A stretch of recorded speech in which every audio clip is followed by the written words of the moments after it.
the plains of Chalmette, south of New Orleans, January 8, 1815. Two nations in opposition, two armies unevenly matched.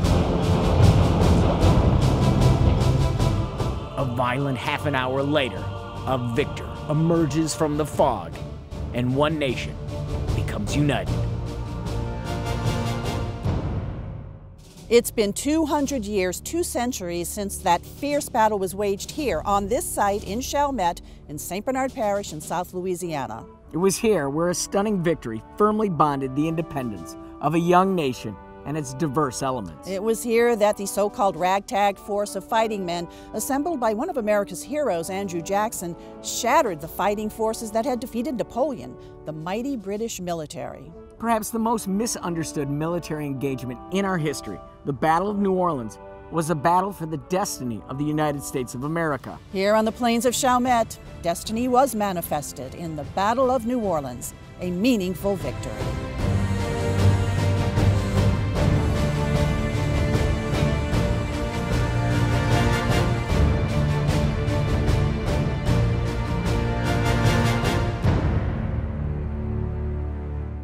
Misunderstood. Today's historians say it's time to correct that.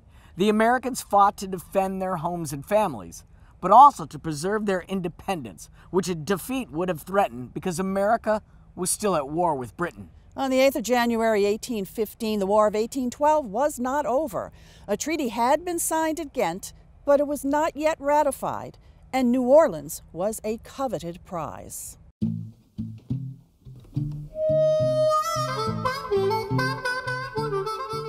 The city's location on the Mississippi River made it invaluable for trade, and it was the reason that President Thomas Jefferson jumped at the opportunity to purchase the Louisiana Territory and the city of New Orleans from French Emperor Napoleon for $15 million in 1803.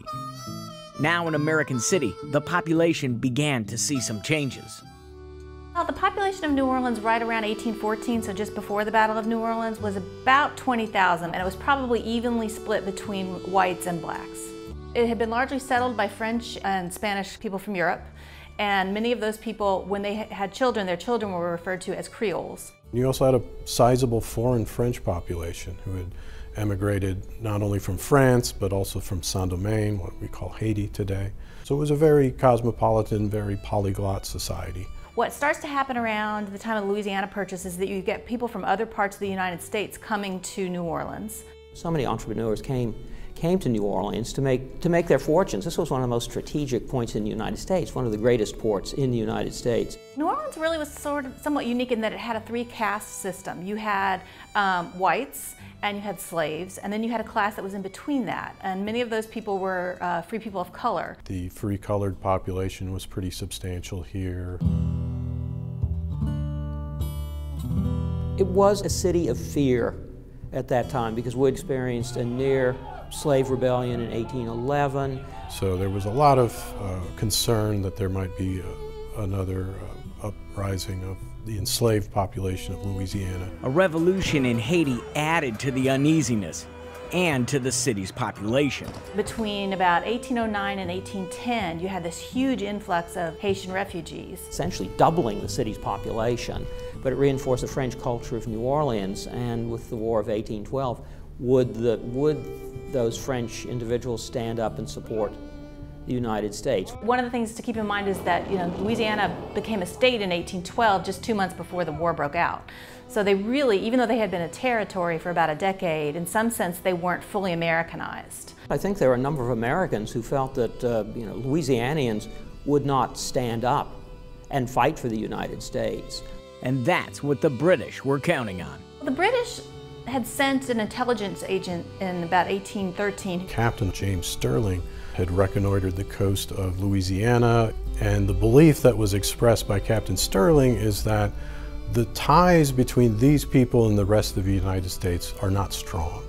And that kind of gave the British the idea that if they were to invade New Orleans, that the population might actually welcome them with open arms. The British were looking for support since the U.S. and Great Britain were again at war. Some call it the Forgotten War, the War of 1812. the whole Revolutionary War to the British people. How could this happen? It's a huge embarrassment. After the heels of the American Revolution, and you have Napoleonic Wars breaking out, and America's caught on the horns of a dilemma. One half of the country is supporting England, the other half is supporting France. Both of them are interrupting our shipping. The British, for their part, decided to attack Napoleon by building a blockade. And you can build ships, but where do you find sailors? So they started taking American sailors off of American ships, impressment, which is basically kidnapping. Finally, the United States says, that's enough, and they declare war. There were a variety of arguments for declaring war on Great Britain. You had seizures of American ships and cargoes on the high seas. You had isolated attacks by Native American tribes on white settlers. Some people believe that those attacks were incited by British agents operating in the Southeast. In fact, the view in Europe was that the Americans were taking advantage of the fact that Britain was fighting Napoleon to try to capture the British colony of Canada. There were some prominent persons in the United States who felt that Canada would be a very wonderful addition to the territory of the United States. So that formed part of the calculus for declaring war. So as far as Britain was concerned, the War of 1812 was not about free trade and sailors' rights. It was about, we want to finally kick the British out of North America. Didn't go that well, did it? The British, they really want to get back to North America and can't do that until Napoleon is taken care of. We are fighting Napoleon. We want to end the war in America. We do not wish to continue a war there. It's got no profit for us.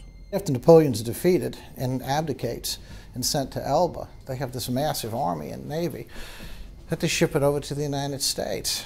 This meant that the British could concentrate on America. What they are trying to do is to make devastating raids on the coast, making the war very expensive for the American government and the American people. So that's when the war gets hot and heavy, and they start operations here for Sirius, and that's when you have the burning of Washington, you have Fort McHenry in Baltimore operation. But they're unable to subdue Fort McHenry, and of course there's the famous story of the Star-Spangled Banner flying over the fort. The British, unable to subdue Fort McHenry and capture Baltimore, retire to the Chesapeake and look for another target that can take the United States out of the war. And that target was Louisiana and the very important port of New Orleans. The British are interested in New Orleans because of its location at the mouth of the Mississippi River, and realize that if they're able to control this port, they can control the river activity and control access to the interior of the U.S. Britain, of course, saw Louisiana as a very, very important place on the map. However, it didn't belong to Britain, nor did it belong to the United States. The United States had gained it through the breaking of the Treaty of San Ildefonso by Napoleon. To quote John Randolph of Roanoke, who spoke in the U.S. House, "We have bought stolen goods from a known highwayman." And that is exactly what Britain thought. That's what the Spanish thought. Spain does not believe in the validity of the Louisiana Purchase, and the British also don't believe in the validity of the Louisiana Purchase and would much rather prefer Louisiana be in the hands of Spain. Of course, it would be wrong to say that Britain had never had eyes on Louisiana, or rather the city of New Orleans. However, at this particular time in history, Britain is a solid ally of Spain. So, Britain is part of the community of world governments. You don't just go off and grab stuff because you feel like it, unless you're Napoleon, of course. Great Britain says it's also time to reestablish ourselves into North America, and here's what we'll do. We'll go in there and we'll attack, and nullified this Louisiana Purchase because it never belonged to the United States to begin with. France was the burglar selling stolen goods, and the only way to do that is to overwhelm the army, seize New Orleans, and have a 10,000-man British force there. And a major operation, expedition, is planned where they're gathering people from Halifax and Europe and everything down into Negro Bay, Jamaica, for a Gulf invasion into the whole Gulf region. And that's where the Battle of New Orleans comes in. It's not just the Battle of New Orleans. That's what a lot of people mistake. They say, oh, the Battle of New Orleans was fought after the treaty was signed and it was just one little battle. It was a campaign for the Southeast. The idea was to prepare an expedition that could come and attack the South and continue the campaign up the Mississippi River.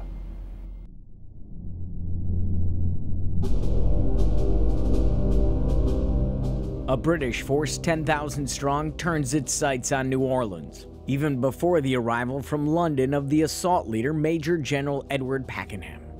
For the Americans, Major General Andrew Jackson of the 7th U.S. Military District. He scores his first win against the British at a fort in Mobile, which hinders the British invasion strategy. Mobile, to me, is incredibly important, and it goes back to Andrew Jackson because he builds the fort there.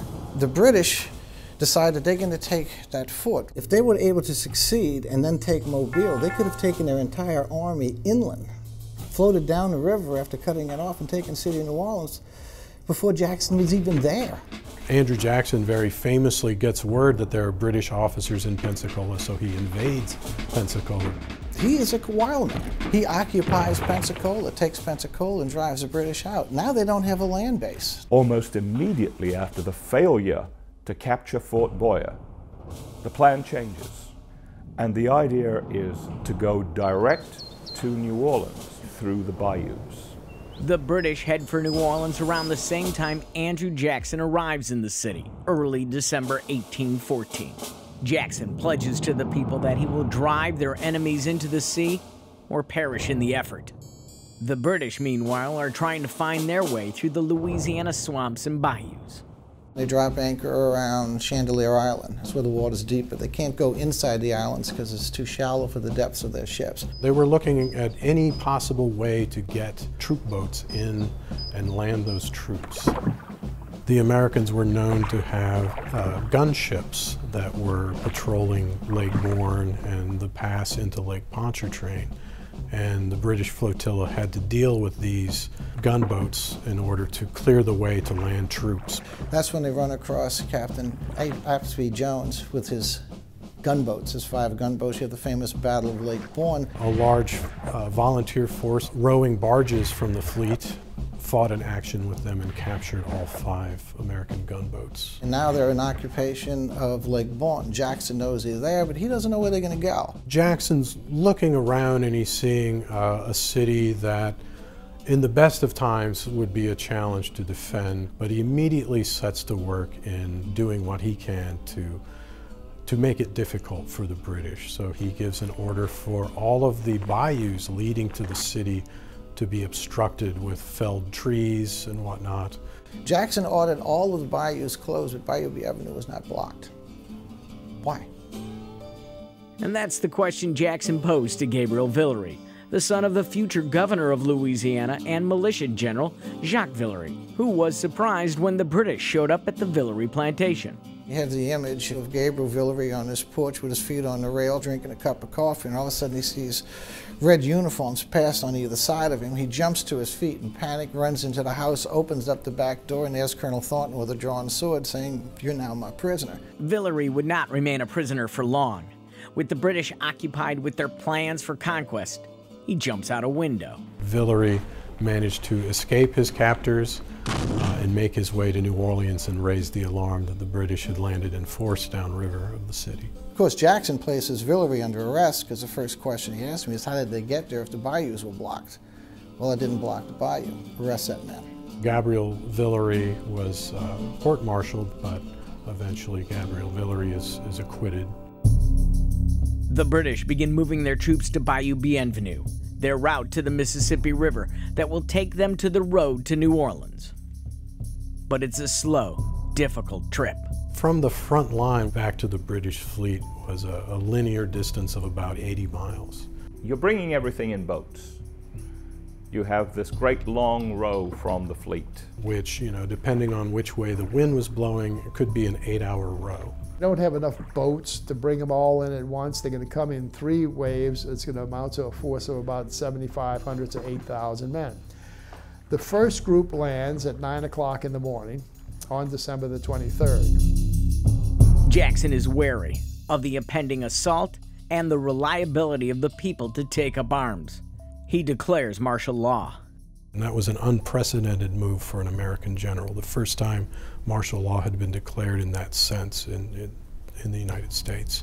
He also needs a fighting force. Governor Claiborne sent out an appeal requesting the citizens to bring not only themselves, but their own weapons to fight against the British. He had his Tennesseans that he had been fighting with in the Indian Wars with him. He had Kentuckians coming down, free people of color, slaves, Choctaw Indians. He also raised, or allowed to be raised, 2 battalions of free colored men, which a lot of people down here had trouble with. But Jackson recognized immediately that he needed every able-bodied man who could fire a weapon and who was willing to stand up in defense of New Orleans and the United States. Freedmen of color from Treme / Quarters and the freedmen of color from Daquin's group from Saint-Domingue had well over 400 soldiers in each group. In addition, 300 from the outlying parishes who came down to fight as well. He had businessmen. Beale's riflemen were just a bunch of businessmen. So it was a strange hodgepodge patchwork quilt of people. But the one thing they held in common was that they weren't going to allow their land to be invaded. Plus, you also had the Baratarians, you can't forget them. Little Jean Lafitte and Dominique You. It's no question that the Baratarians were a force to be reckoned with economically. The Lafitte's were down there selling the goods like you would at Walmart. Everybody was going down to Barataria Bay to buy. The Baratarians were very successful as privateers. Some style them pirates. Who knows how to move through the bayous? Lafitte and his men do. Both the British and the Americans sought Lafitte's help. He chose the Americans. Jackson, in spite of his reluctance to ally himself with criminals, what he called hellish banditti, he does decide to accept the help of the Baratarians because they have a couple of things that he knows that he needs. The Baratarians provided a lot of supplies that Jackson needed to carry out the battle, but probably the more important thing they provided was flint. They also had men who knew how to fire artillery guns, heavy cannon. There were a lot of artillery officers among the Lafittes, and they manned the American artillery at Chalmette Field, which was decisive. It was a diverse group Jackson had to depend upon. He wasted no time in taking action to defend New Orleans. As soon as he got the word that the British were committed to a certain approach from downriver, he very quickly gathered his forces and made the attack on that first night of the 23rd of December. It's a full attack on the Brits right off the bat. It knocks them on their heels. They weren't expecting this. It's a very bloody affair.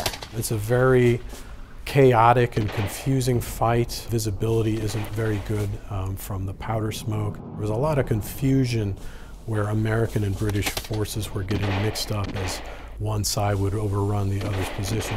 He reaches a point where nobody can tell one from the other, so Jackson withdraws to line Jackson. By that time, Jackson's come out and got off the first jab, and then digs in on his line, which he never abandons. Jackson and his men fall back to the Chalmette plantation and begin to fortify the upriver bank of a drainage canal called the Rodriguez Canal. Jackson saw it as a geographic line. So he got on the other side of it and started digging the canal out and sticking the mud on the other side. And this was a continuing process from December 23rd all the way to January 8th. He had anybody with a shovel in the city, slaves, businessmen, anybody. The front is now defined in the plantation-dotted landscape of what is now St. Bernard Parish. Jackson moves his headquarters to the McCarty plantation. the Chalmette plantation will be ground zero, where Jackson is building Line Jackson, his main defense against a seasoned British military.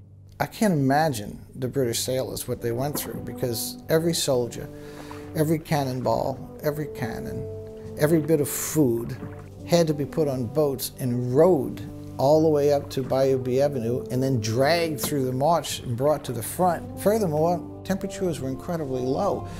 People were freezing out there. I mean, their uniforms were covered with frost. It was cold. The British and the Americans were dug into their positions. Literally, the British digging canals to float men and supplies, the Americans to build a defensive barrier and deepen the canal in front of it. This wasn't just a little grass knoll. He built something serious, and he was building it the whole time. As the British were marching toward New Orleans, you had the river on one side, you had swamps on the other side, and it was like a funnel of death that they were going into. On Christmas Day, December 25th, the land assault commander arrives, Major General Edward Packenham, the day before the Treaty of Ghent is signed to end the War of 1812. Packenham comes here with a second set of orders in his pocket. And one of these secret orders says, pay no attention to rumors of a preliminary peace treaty being signed in Ghent. Seize New Orleans. We'll tell you when to stop. When Packenham first arrived, he was in a bit of a dilemma because he rode towards the battlefield and looked at the defense works, and he knew how expensive that could be in the lives of men. The first order of business was to take care of the USS Carolina, which had been bombarding the British camp constantly, day and night, since the night of the 23rd. And then Packenham organized his army for a reconnaissance in force, basically an all-out coordinated march upriver.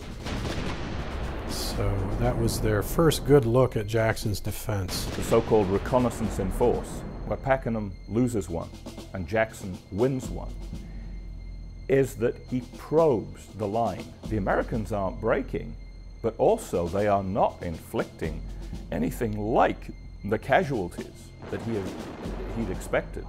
So Packenham thinks, my God, this is amazing. Okay, call everybody back. We'll have a serious attack later. So he gave the order for the army to retire back downriver. Unfortunately, one of his officers, Robert Rennie, spied a weakness in Jackson's wall on the swamp side that he believed could have been exploited to overrun Jackson's position, and he was probably right. We know that Jackson also saw that as a weakness and immediately gives orders for his breastwork to be extended into the swamp. In addition to the fortification at the Chalmette plantation, a large artillery battery was created on the west bank directly across the river from his position. On the 1st of January, there is a battle, sort of, which is known as the artillery duel. The British knock out a couple of American guns, the Americans knock out a couple of British guns. But remember, we have this great long distance that all the ammunition has to be rowed. One by one, the British guns begin to fall silent. Again, the British Army is compelled to retire downriver.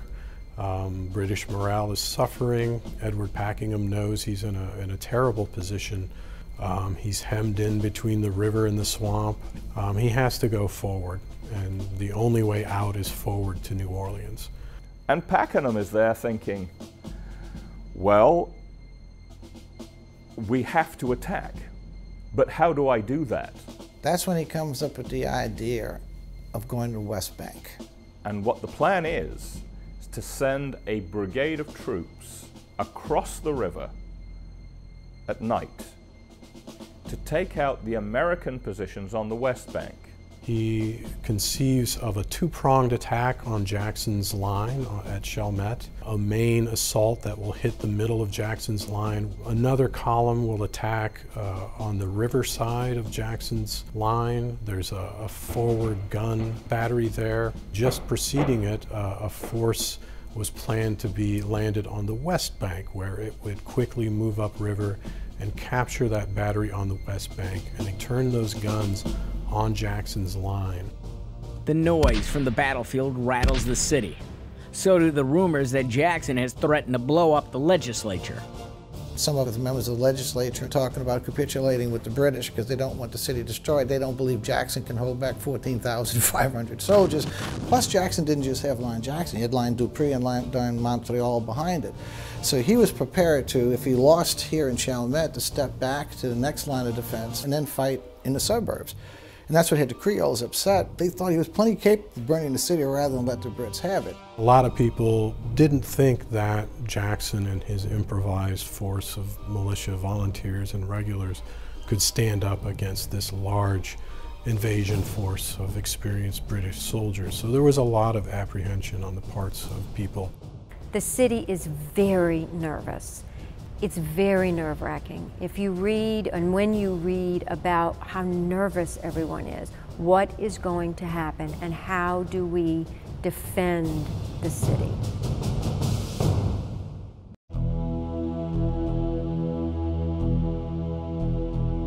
Pakenham prepares to implement his plan of attack. With him are his commanding officers, General John Keane, Major General Samuel Gibbs, Colonel William Thornton, Colonel Robert Rennie, Lieutenant Colonel Thomas Mullins, and in reserve, General John Lambert, and a fighting force of nearly 8,000 strong, including Marines and sailors. Ready to repel the British advance was General Andrew Jackson's cobbled-together force of nearly 5,200 men, ranging from regular troops to volunteer militia, Freemen of Color battalions, Beale's Rifles from New Orleans and Tennessee and Kentucky riflemen, Choctaw Indians, and Baratarian pirates. Pakenham is poised to strike, but the timing of his battle plan is crucial, playing a big part in keeping things in rhythm for the British, the Mississippi River. Thornton will take his brigade at midnight across the river and capture the American positions. The idea being that he will be in position with the American artillery first thing in the morning when Pakenham will signal the main attack. The main attack will consist of two columns. One column advancing down the river road, the other column advancing hugging the edge of the swamp. General Gibbs is going to command the main column of attack. And there is one other character in this, Lieutenant Colonel Thomas Mullins of the 44th Foot. It was his job, his regiment's job, to collect the ladders and fascines that were to be used by the main attack column. It would be true to say that it was what used to be called a forlorn hope. In other words, the people doing it had a very good chance of being killed. The system was this: bundles of, in this case, sugarcane that could be thrown into the Rodriguez Canal to fill it in. Then you put the ladders on top of those bundles, and that gets the British attackers onto the American fortifications and hopefully over it. The problem was that Mullins completely lost his nerve. When the time for the advance came, he'd gone to the wrong place. By the time he went back and got the ladders and fascines, the columns were moving, the attack was happening, and he was not in his correct position. One of the things that happened was that a cut through the levee that was intended to enable the British troop transports to carry the detachment to the West Bank, that canal collapsed. So in a mad rush, they grab what boats they can, drag them up, throw them in the water, and now Thornton's left with 600 men instead of 1,400 men. Significant difference. So there was a long delay in getting the detachment across the river to the West Bank. It's foggy. So Thornton takes his men and pushes out across the river. And as they push off, the current takes the boats and brings them down the river. Apparently, the speed of the current of the river was not adequately accounted for. The suggestion is made to Pakenham, look, with all of this that's going wrong, why don't we just wait? And Pakenham has the great line, I will wait my plans no longer. He has told Thornton on the other side of the river, when you take that position, you send up a signal rocket, that will be my signal to attack. And he waits. And he waits. So Thornton, when he gets to the West Bank, he realizes that this is the calculated time that he was supposed to send the rocket up, and he is not even near the first position. So he doubles his men towards the first position. And what happens? The people behind the first barricade just run away. And you have this image of the silhouette from Pakenham seeing the boats go off in the fog, waiting for the sounds of guns across the river. When the fog starts to dissipate and Spot's battery is on the American side, he sees what looks like a red line of British soldiers, so he opens fire. When he opens fire, game on. Pakenham fires off 2 Congreve rockets, which is a signal for attack. The British begin their attack. So now you have 2 different battles taking place. One's on the East Bank, one on the West Bank. And Rene, when he gets to the forward redoubt, he takes it. He raises his sword and says, "The day is ours," when Beale's riflemen shoot him and kill him. That takes him out and most of his officers. Gibbs, with his charge, is expecting Mullins to show up with the ladders and fascines. Mullins has no desire to do this. He's a young officer. He's got his wife in the fleet. He thought he was going to have a romantic Christmas with his wife in New Orleans. So when the battle begins, Gibbs lines his men up. They're getting attacked viciously by the Americans. He calls Pakenham forward. Pakenham organizes a second assault, but they're just obliterated. Gibbs himself is riding around almost demented with rage. And one of the last things he was heard to shout was, "Colonel Mullins, if I survive till tomorrow, I will see you hanging from one of these trees." And he is shot dead. While that's taking place, and Keane sees what's happening over here, he sends his men across, he gets shot. The British troops were old school in the sense that they moved forward in these columns. And so the American lines were able to just unload everything on them. You had very tight clusters of men, formed up into a column. They were disciplined, they were trained to stand their ground, not move until given the order, and they really paid the price. And probably the most famous example of that would be the 93rd Sutherland Highlanders. The Highlander Regiment was given an order to halt. However, that officer is shot dead before he can give his next order.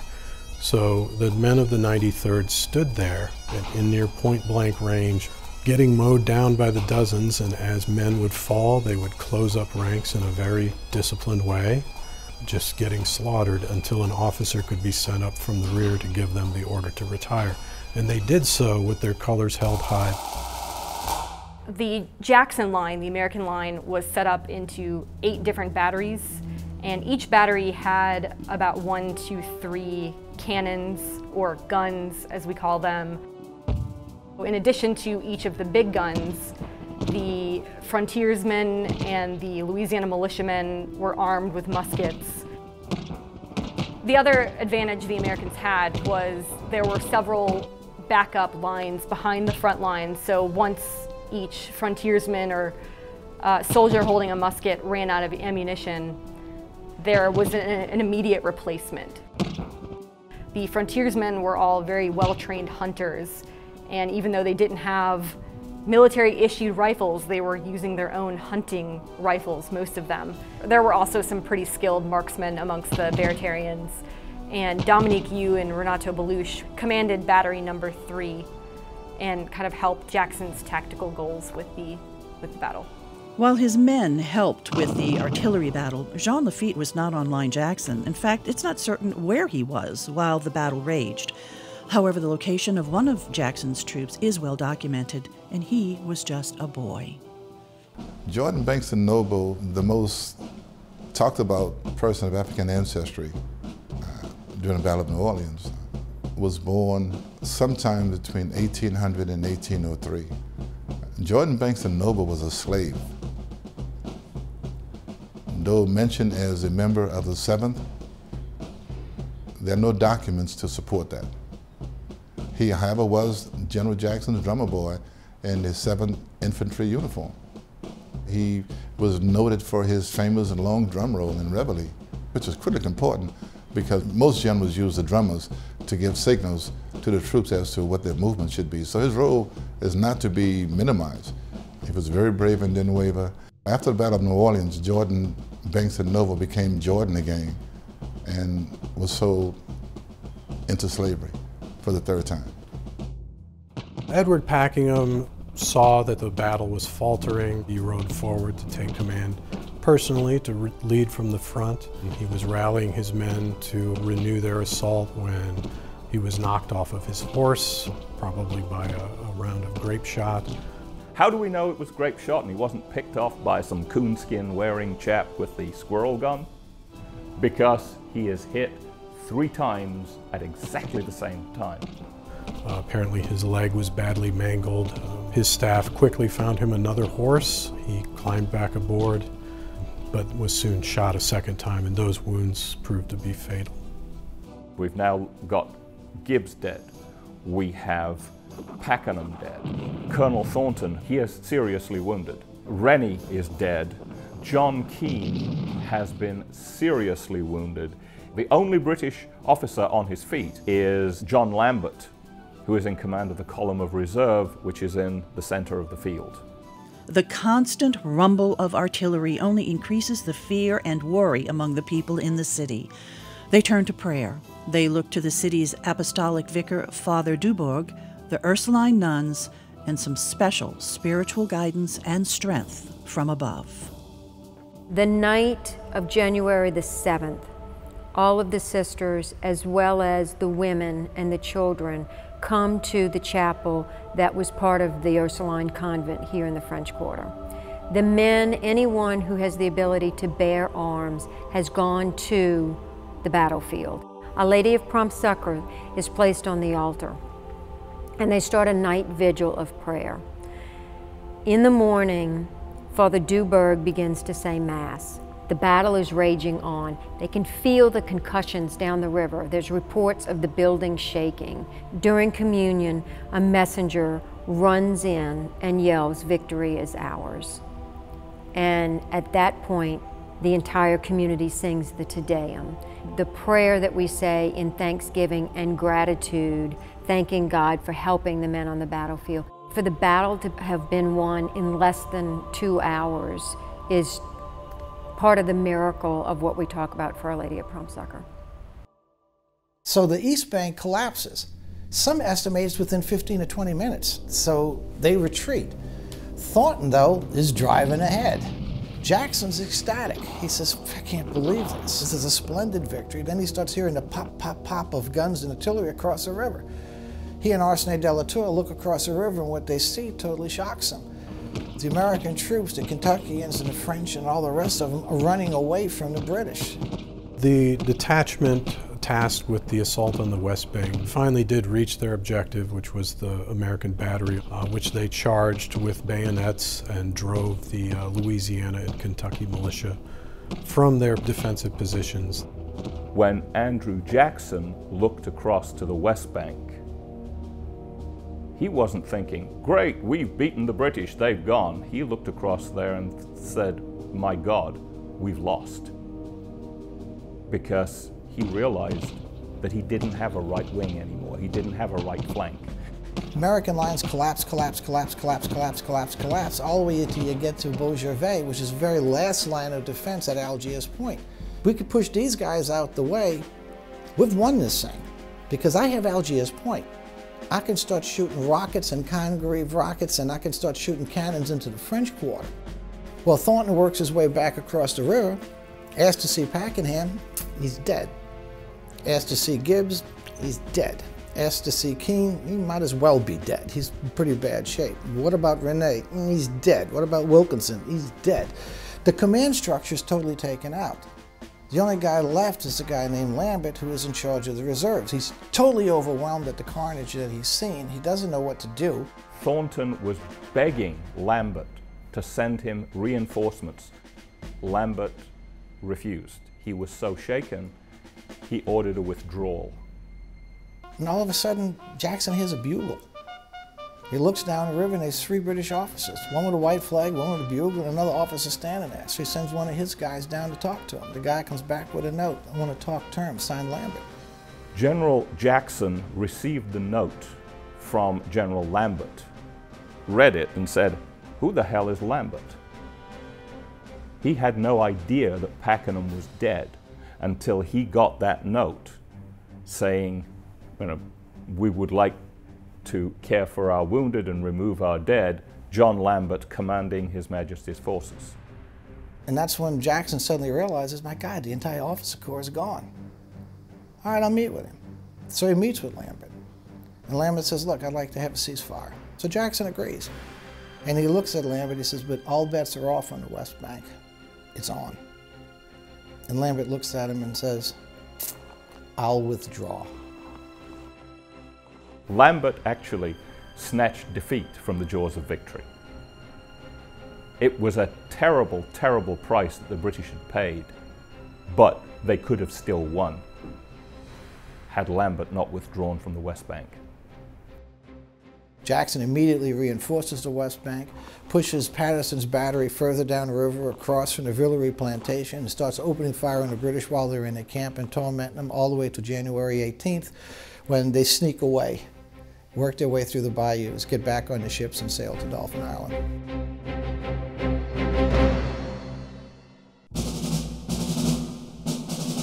The carnage is just absolutely incredible. Estimates tally American casualties over the weeks of fighting at under 400, with around a dozen lives lost during the main assault. British casualties totaled more than 2,000, with hundreds of men dying on the bloody battlefield at Chalmette Plantation.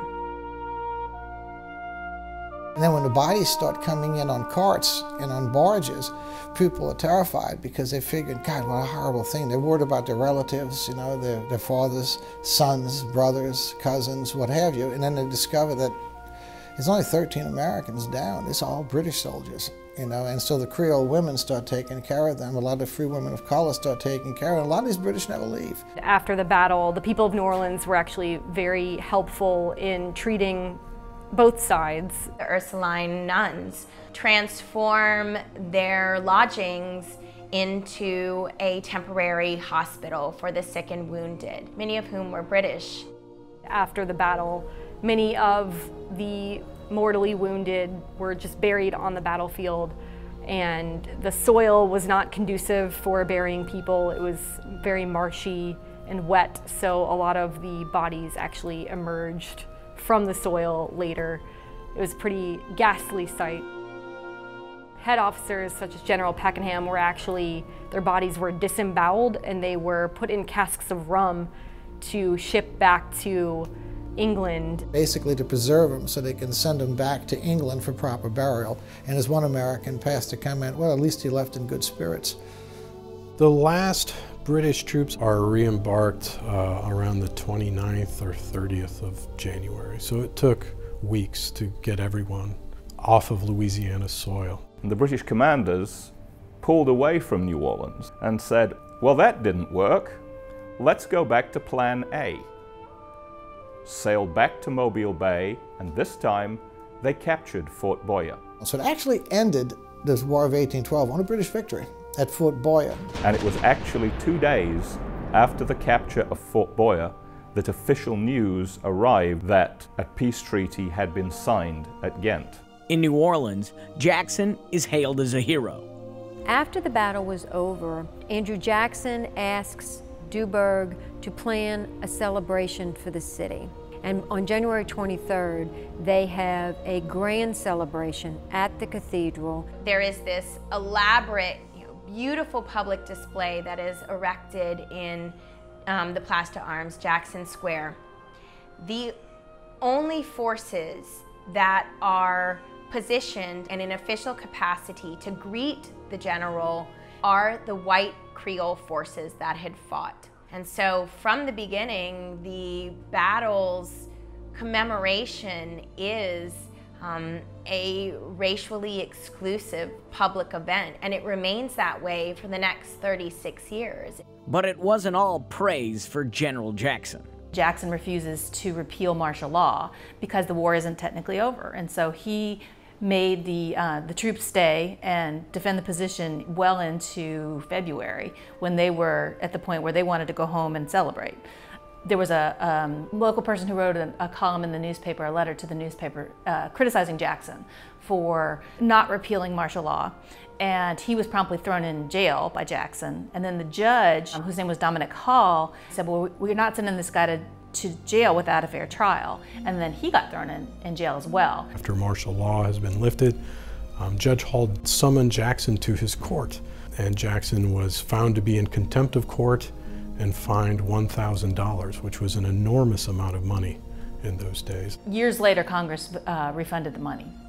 The Treaty of Ghent is officially ratified February 16, 1815. Assured that peace is at hand, Andrew Jackson leaves New Orleans in March, a national hero. There's very little in Andrew Jackson's background that I think would have predicted the heights that he would achieve as a military hero in this country. One of the biggest sort of long-term results of the Battle of New Orleans is certainly that Jackson became this national heroic figure and was ultimately propelled into the presidency. In many ways, his presidency marked a shift in the United States from more aristocratic leaders to this common man. The country looked to Jackson as a symbol of this new American. The rise of the common man, he was the symbol of that, and this was very powerful. Andrew Jackson still remains triumphantly on guard over New Orleans in the main square that bears his name. After the battle, the port of New Orleans is once again bustling. The landscape of St. Bernard forever changed. Especially hard hit the owner of Chalmette Plantation, Ignace de Chalmette. Chalmette traveled to the plantation, saw everything destroyed, and it was more than he could live with. He returned home that night, had what was called then a fit of apoplexy, which today we would call a stroke, and died. Of all the major sugar planters in St. Bernard at the time of the Battle of New Orleans, most all of them were ruined and lost their plantations within 10 to 13 years of the battle. The Battle of New Orleans was celebrated nationally for decades. That changed after the Civil War. So did the belief in its significance. It began to be referred to as unnecessary, after the fact, meaningless. After all, a treaty had been signed before the battle. Well, let's be clear. The Treaty of Ghent was indeed signed on Christmas Eve of 1814 in Ghent, in the Netherlands. That does not mean that the war was over. The war was not over, because any treaty does not take effect at the moment it is signed by the delegates who go and negotiate it. That is only the first step in a process. Now, the Treaty of Ghent was ratified, but even then, the war wouldn't end until the ratified copies were formally exchanged by duly appointed representatives of both governments. Then and only then did the War of 1812 officially end, more than a month after the Battle of New Orleans. We had the story right for the first 100 years. Obviously, we were celebrating this great January the 8th feast day, for lack of a better word. And then suddenly revisionism crept into it. With the revisionist history came not only that the peace treaty had been signed, therefore the war was over, therefore the battle was useless, it degenerated down to the British actually won the war.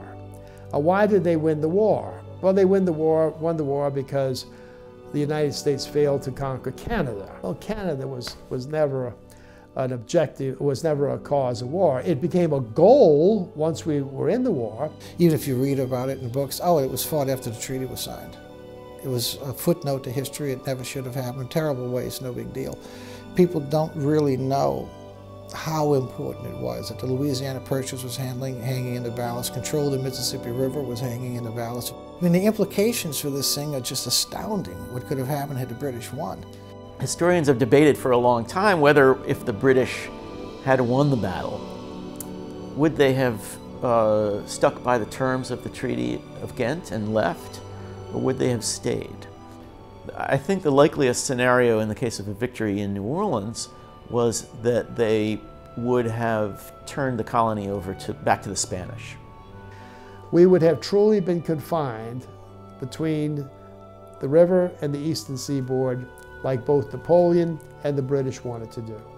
The victory at New Orleans made American possession of Louisiana permanent in a way that it hadn't been up until that point. From the Louisiana Purchase in 1803 to the victory on January 8th of 1815, there was always doubt whether this is really going to remain part of the United States. Andrew Jackson's victory, once and for all, seems to settle the question of who owns and controls the Mississippi Valley. It forever set the United States on a path to globalism.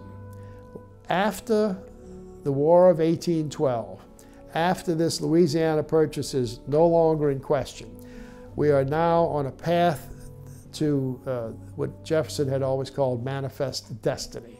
The battle also silenced opponents of the war, the Louisiana Purchase, and the Union. Senator Timothy Pickering, who was a senator from Massachusetts, who was actually hoping that the British would be victorious because he wanted to split New England off from the rest of the country. It started not in 1815, but in 1804, right after the Louisiana Purchase.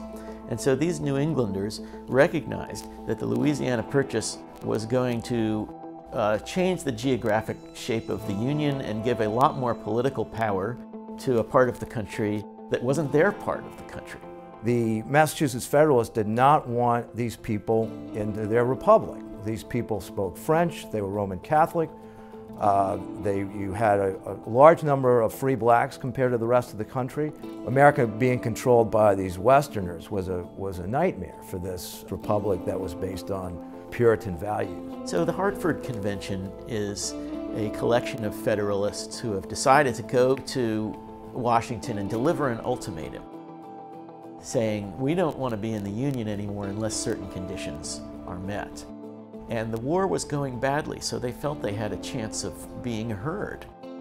But what happened was the Hartford Convention delegates arrived in Washington, and just a few days later, news arrives of this tremendous victory by Andrew Jackson in New Orleans. And so instead of kind of triumphantly getting their demands met, they left Washington with their tail between their legs, and the Hartford Convention became sort of a badge of shame for years thereafter. It really put an end to this first, flirtation with secession. It was a climactic battle. Few battles ever rise to that level. Just think back recently into World War II. Normandy was a climactic battle. Midway was a climactic battle. One obvious way in which the Battle of New Orleans was enormously significant was its emotional meaning for Americans, as having reaffirmed American independence. For Southerners, it also had an extra meaning as a vindication of slave society. The Battle of New Orleans kind of cemented us into the Union in a lot of ways and made us think more or less that we were Americans. It also had this incredibly galvanizing effect on Americans just in terms of self-image, and people put an enormous amount of importance and value on the example of the Battle of New Orleans. Winning the Battle of New Orleans shaped United States culture for certainly the next 50 years. It helped shape the national identity, and really it's changed the course of American history because of that. If the Louisiana Purchase was America's first encounter with diversity, I think the Battle of New Orleans was a test of that diversity. And what we saw is that it was diversity at its best. After the Louisiana Purchase, people had all these suspicions about Louisiana not being American enough. It's kind of ironic that the sense of our national pride, came in large measure from the plains of Chalmette. There might be some differences of opinion among historians about the intent of the British and what might have happened if they had won the battle. But there's no disputing that a major victory was scored here in Chalmette, a victory won by Jackson's dirty shirts, Army regulars, Barataria pirates, Louisiana militia, New Orleans Creoles, free men of color, and the enslaved. This collective triumph set the course for a young and expanding country. It also defined the nation's identity. These diverse people came together for one cause, and in doing so, made the Battle of New Orleans a meaningful victory.